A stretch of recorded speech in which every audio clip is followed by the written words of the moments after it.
하나님께서 우리를 택하시고 하나님의 자녀로 부르신 것은 한 사람 한 사람 너 잘 먹고 잘 살아라, 우리 잘됨만을 목적으로 하는 것이 아닙니다.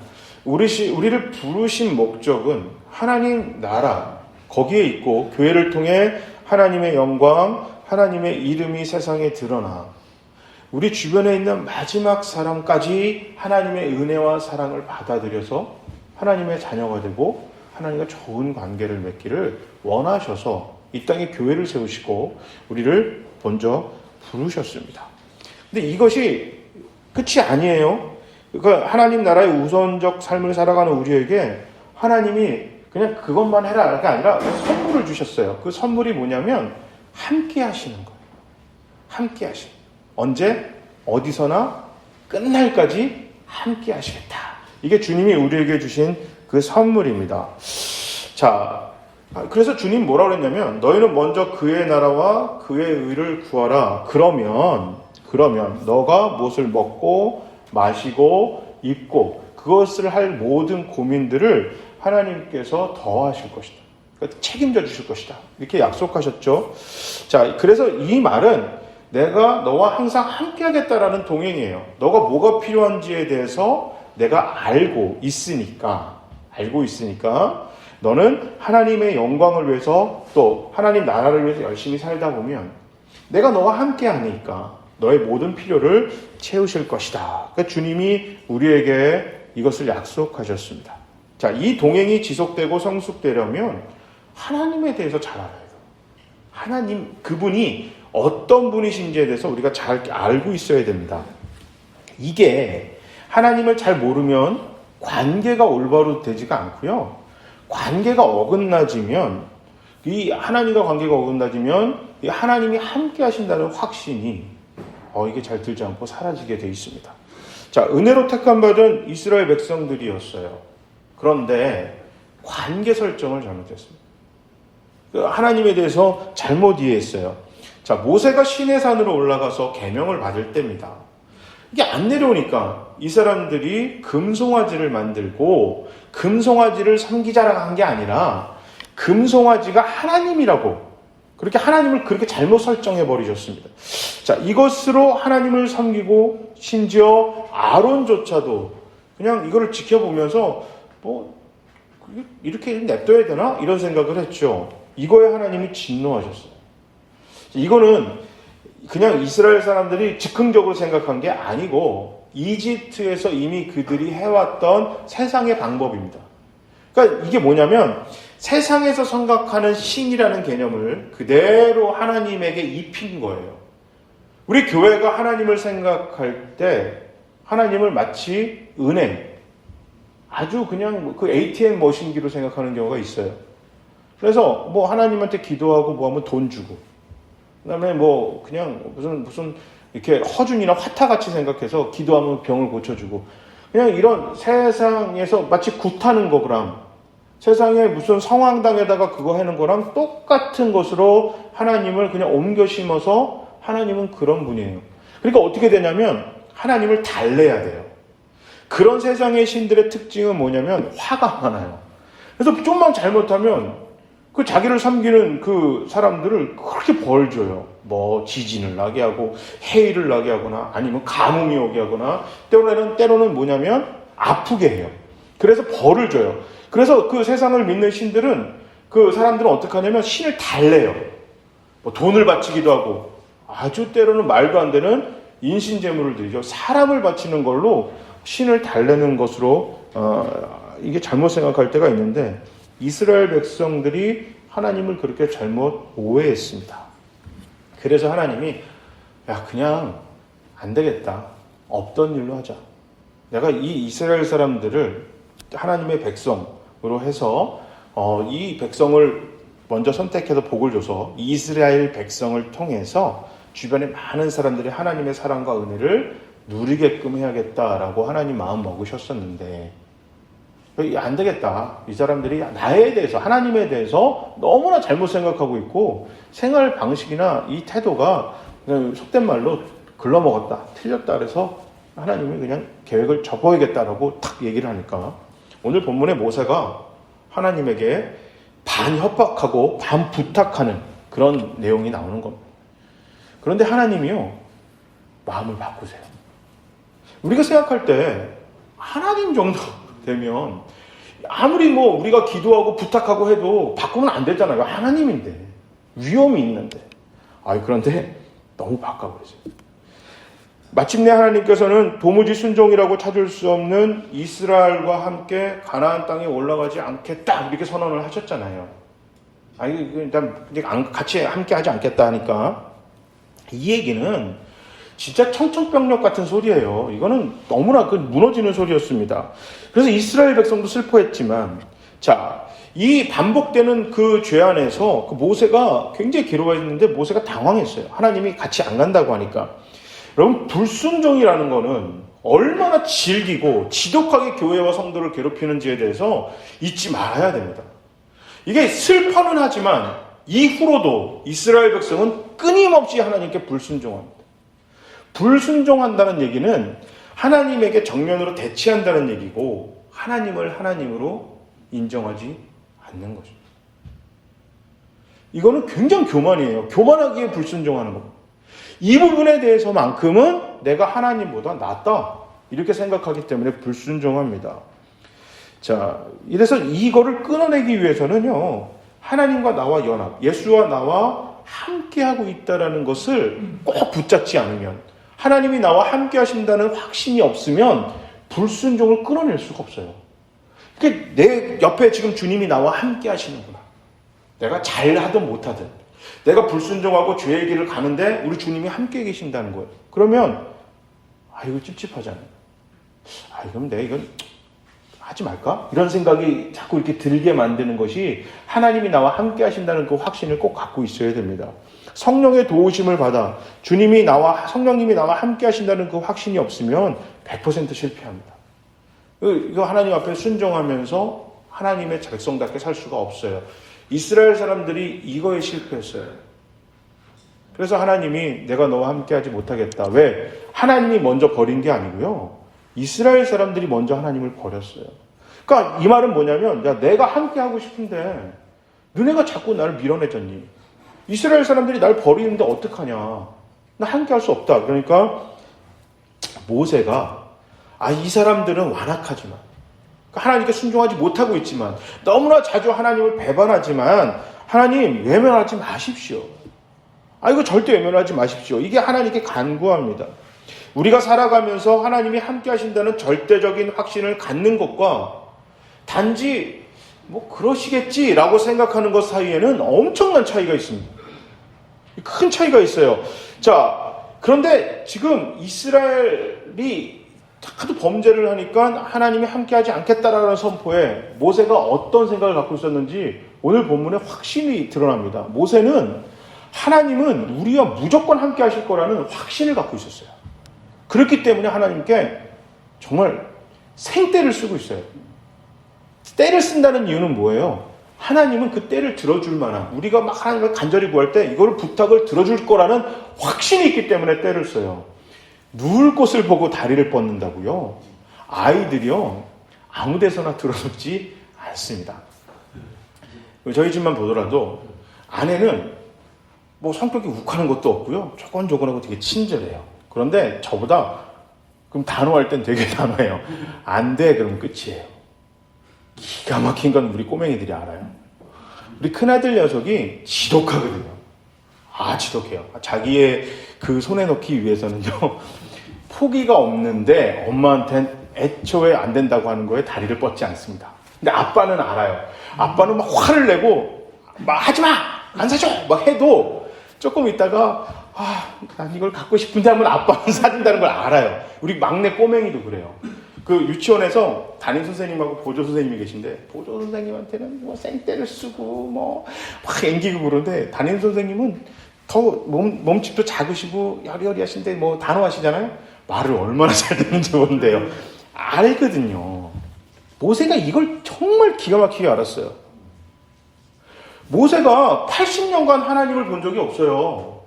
80년 만에 만났어요. 그리고 하나님은 모세를 통해서 그 강대국 이집트를 무너뜨리셨습니다. 바다를 갈랐어요. 그전에 모세가 뭐 강에 가서 연습해갖고 된 게 아니에요. 처음 바다를 갈랐고 구름 기둥과 불 기둥으로 이끌고 그 다음에 시내산에서 임재하시는 그 거룩한 하나님의 아주 위험 있는 하나님을 봤지만 무서운 하나님, 능력이 짱짱한 하나님을 모세를 단결한 게 아니라 하나님이 이스라엘 백성을 모세를 어떻게 생각하고 있는지 그 마음을 봤어요. 그래서 이스라엘 사람들은 하나님이 너희와 함께하지 않을 거야 딱 선포하시니까 슬퍼하고 울기만 해요. 이제 어떡하냐, 우리는 망했다, 포기하고 있는데 모세만 하나님을 붙듭니다. 아니 말도 안 되는 소리 하지 말라는. 아니 그럴 거면 뭐하러 구원했냐고 막 협박을 합니다. 하나님께. 어떠시겠어요 여러분이? 어느 날 갑자기 하나님이 꿈에 기도하는데 여러분에게 나타나셔서 이거는 긴가민가가 아니라 너무나 선명하게 오늘부터 지금부터 내가 너와 함께하지 않겠다 라고 딱 선포를 하시면 어떠시겠어요? 오늘 설교 준비하면서 하나님이 풍성한 포도나무 교회와 더 이상 내가 함께하지 않겠다 라고 하나님이 정말 선명하게 나에게 말씀해 주시면 그럼 교회 접을 준비해야 되나? 자, 정리할 준비해야 되나? 물건 팔까? 이런 생각할지 모르겠는데 모세는 하나님께 간청합니다. 동행을 이루고자 했어요. 이 관계에 대해서 우리는 오늘 배우고 이 확신을 지금 우리도 함께 공유하고 가지고 있어야만 합니다. 모세가 당당하게 하나님께 동행하고 간청을 할 수 있었던 건 특권이 하나님이 우리와 함께 하시겠다는 또 그 하나님 옆에서 계속 언제나 같이 갈 수 있다는 그 특권이 자신들에게 이미 주어졌다는 것을 믿었기 때문입니다. 믿었어요. 이미 우리는 그 특권을 갖고 있는 거예요. 누가 뭐래도 심지어 하나님이 뭐라고 하셔도 이미 우리는 하나님의 백성이고 동시에 자녀라는 그 약속을 믿었어요. 모세는 그 약속을 믿고 당당하게 하나님께 함께 하심에 대해서 요구하고 있습니다. 아니 무슨 소리 하십니까 하나님? 당신의 자녀들인데 여기 내버려두면 뭐 나가 죽으라는 겁니까? 아이 그런 부모는 아니시잖아요. 하나님 그런 분 아니시잖아요. 아니 잘못했으면 혼내세요. 잘못했으면 또 뭐 매도 들으실 수 있습니다. 고치기 위해서 우리에게 잔소리할 수는 있지만 함께하지 않다니요. 아니, 그게 말이 되는 소리입니까? 하나님 그러시면 안 됩니다. 그거 하나님 잘못 생각하신 겁니다. 대단하죠. 이 대단한데요. 모세가 하나님에 대해서 정확하게 이해를 했기 때문에 이것이 가능했던 거예요. 지금 잘하고 있는데 예를 들어 95점 맞아서 신나게 집에 왔는데 아빠가 100점 못 맞았다고 오늘 저녁 먹지 마 이게 아니잖아요. 맨날 빵점 맞아요. 심지어 선생님이 답도 알려줬어요. 답도. 자 이거 여기서 30문제가 나오는데 30문제 딱 내줬어요. 그럼 뭐예요? 거기서 100% 다 나온다는 얘기잖아. 이 30개 다 나온다는 얘기인데 다 줬어요. 이거 그냥 답도 거기다 이미 체크해줬어요. 이거 그냥 한번 보고 오면 다 풀 수 있어 라고 줬는데 안 보는 거예요. 그래서 빵점 맞았어요. 열받죠. 화나죠. 뒤집죠. 지금 그거예요. 그런데 뭐예요? 그래도 밥은 줘야 되는 거 아니냐는 얘기예요. 내가 빵점을 맞았으나 밥은 줘야 되는 거 아닙니까?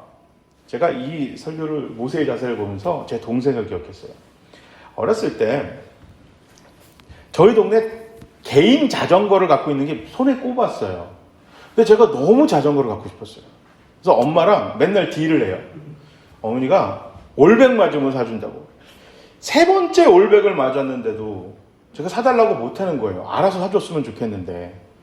집이 경제적으로 가정이 어려운 걸 제가 아니까 사달라고 해도 되나 말아야 되나 제가 눈치 보다가 또 넘어가고 그랬어요. 그런데 어느 날 제 동생이 자전거가 갖고 싶었나 봐요. 엄마 이 맥락 없이 엄마 나 자전거 사줘요 이런 거예요. 그러니까 어머니가 야 형아는 100점 맞아도 자전거를 사달라 안 하는데 너는 70점 맞고 와서 자전거 사달라고 하냐? 그러니까 이 녀석이 눈을 말똥말똥 뜨면서 100점 맞은 거랑 70점 맞은 거랑 자전거랑 무슨 상관이 있냐는 거예요. 70점 맞으면 공부 못했다고 혼내야지 그거랑 내가 자전거 갖고 싶은 거는 전혀 상관없다는 거예요.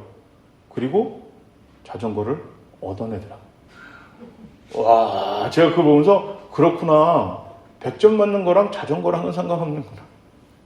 내가 엄마, 아버지 말에 말도 안 듣고 속을 썩이는 거랑 엄마한테 밥 달라고 하는 건 다른 거예요. 그죠? 물론 챙겨 먹을 수 있는 20살 때 뭐 넘어가지고 밥 달라고 계속 쪼달르면 한 대 맞아야 되지만, 그 유치원 다니고 그 꼬마 아이가 가가지고 엄마 나 밥 주세요 라고 하는 거는 당연한 거예요. 이 아이가 엄마 말을 들었든 안 들었든 당당하게 요구할 수 있는 거거든요. 반찬을 조금 이렇게 덜 줄 수는 있을지 몰라도. 이 확신을 갖고 있는 거죠. 모세가 우리가 아무리 잘못하고 있어도 하나님의 자녀인 이상 하나님은 당연히 우리가 함께 하셔야 되는 거 아닙니까? 이거 말도 안 되는 소리를 하세요? 라고 당당하게 하나님께 요구합니다. 12절에 모세가 이렇게 얘기합니다. 주님께서는 저를 이름으로 불러주신 만큼 저를 잘 아시며 저에게 큰 은총을 베푸셨습니다. 그러니까 생면부지가 아니잖아요. 라는 얘기예요. 우리 모르세요?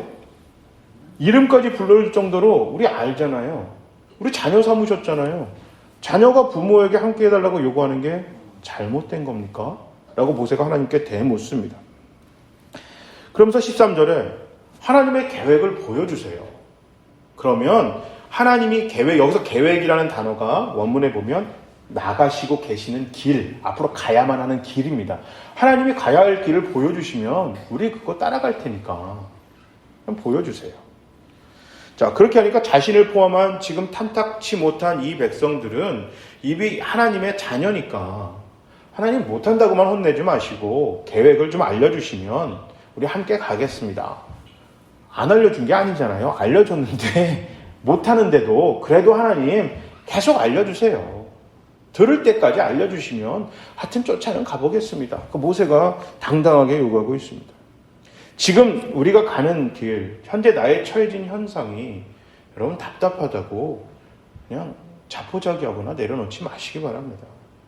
우리 하나님이 나와 함께 하신다는 것을, 나와 동행하신다는 것을, 심지어 하나님이 우리가 가야 할 길을 미리 아셔서 우리보다 한 발자국 더 먼저 그곳에 가시는 여호와 이레, 예비하시는 그 하나님을 믿으시기 바랍니다. 그리고 하나님이 나와 동행하신다는 그 사실에 대해서 확신을 가지시고, 때로는 이 확신이 흔들리고 조금 어렵다면요, 여러분 당당하게 요구하세요. 기도하세요. 하나님 나와 함께 하시는 거 맞죠? 나와 함께 당연히 함께 하시는 거라고 저는 믿겠습니다. 좀 도와주세요.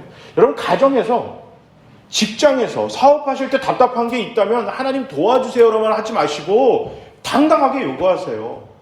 하나님, 내가 선택하고 내가 가야 하는 길, 그거보다 한보 앞에 계신 하나님을 발견하게 해주세요.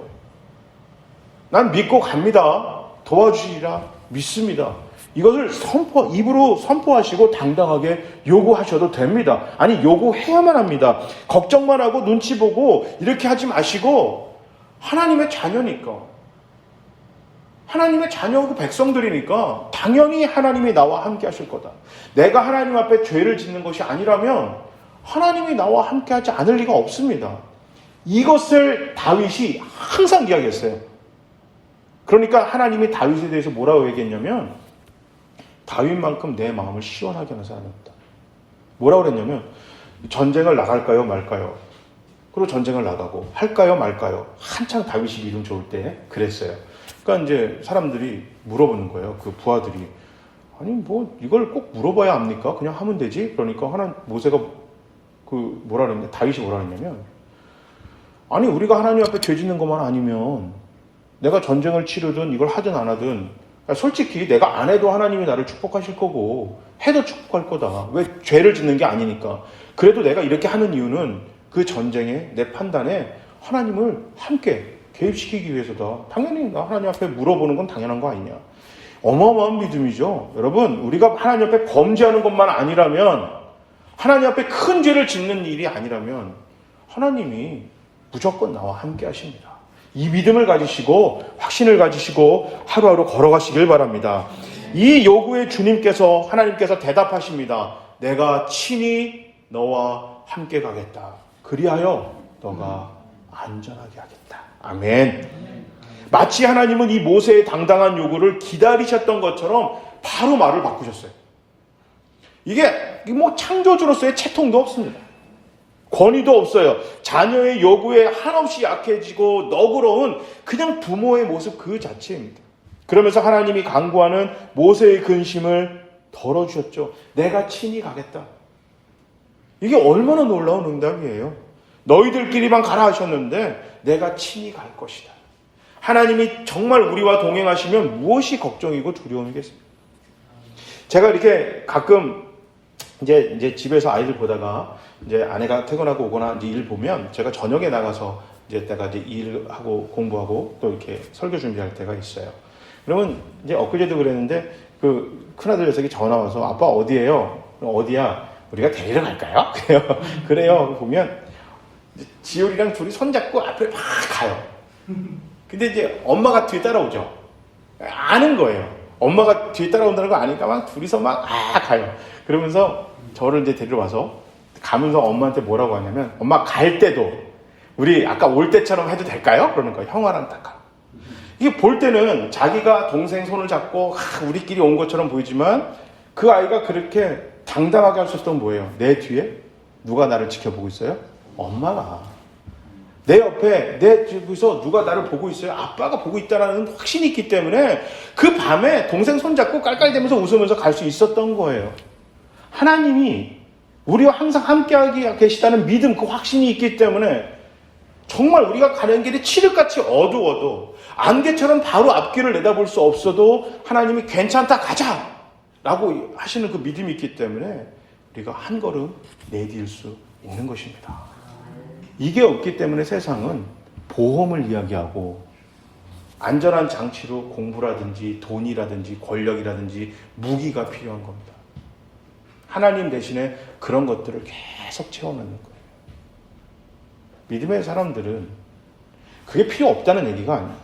그러나 그거 이전에 우리는 하나님이 함께 하시기 때문에 이 땅에서 때로는 위험천만한 일을 가야만 하잖아요.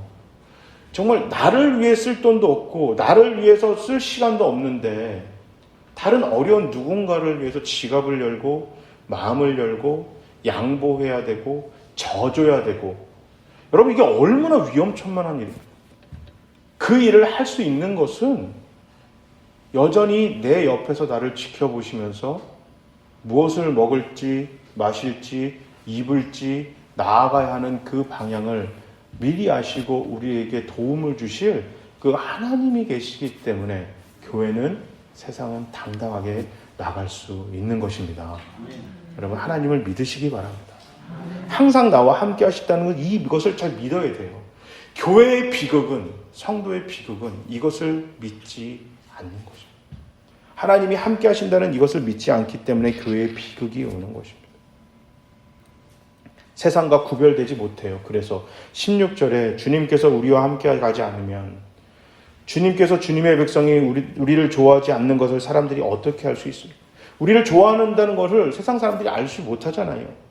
하나님께서 우리와 함께 계심으로 내 자신과 주님의 백성이 땅 위에 있는 모든 백성과 구별되는 것이 아닙니까? 라고 모세가 이야기를 하면서 세상과의 구별의 정말 근본적인 조건은 하나님이 나와 우리와 함께 하신다는 것입니다. 라고 이야기를 합니다. 하나님이 동행하지 않는 사람은 세상이 구별해내지 못합니다. 우리가 아무리 우리는 교회야, 우리는 성도야, 너희랑 달라라고 외쳐도 세상이 구별하지 못합니다. 세상이 발견하지 못해요. 수많은 십자가가 존재해도 많은 기독교인이 우리 주변에 살고 있어도 발견할 수 없습니다. 아무리 화려하게 건물을 지어도 십자가의 크기를 세상에서 너무나 건물보다 더 크게 해도 그 빨간색 십자가가 누구나 볼 수 있게 그냥 번쩍번쩍 화려하게 만들어 놓아도 하루 종일 찬양을 불러도 내 입에서 성경 구절을 달고 살아도 세상 그 누구도 교회와 성도를 구분할 수 없습니다. 진짜가 아니기 때문입니다. 신기하게도 우리에게는 없습니다. 진짜와 가짜를 구별하는 판별기가. 그 판별기가 누구에게 있냐면 하나님과 세상에게만 있습니다. 그래서 우리는 내가 진짜야, 나는 믿음이 좋아 백날 외쳐도 소용없는 거예요. 그 진짜인지 가짜 판별기는 세상이 갖고 있어요. 내 가족이 갖고 있어요. 내 옆집 사람이 갖고 있어요. 내가 잘 가는 가게 주인이 갖고 있어요. 직장 동료가 갖고 있습니다. 교회를 욕하는 저들에게 가짜와 진짜를 구별하는 판별기가 있습니다.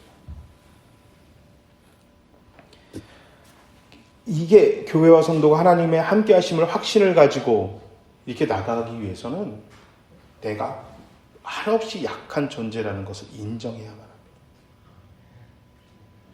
모세는 이집트의 왕자였고 어찌나 되었던 자기의 입을 통해 거대한 왕국이었던 이집트를 무너뜨렸습니다. 자, 자기 지팡이를 통해 바다가 갈렸습니다.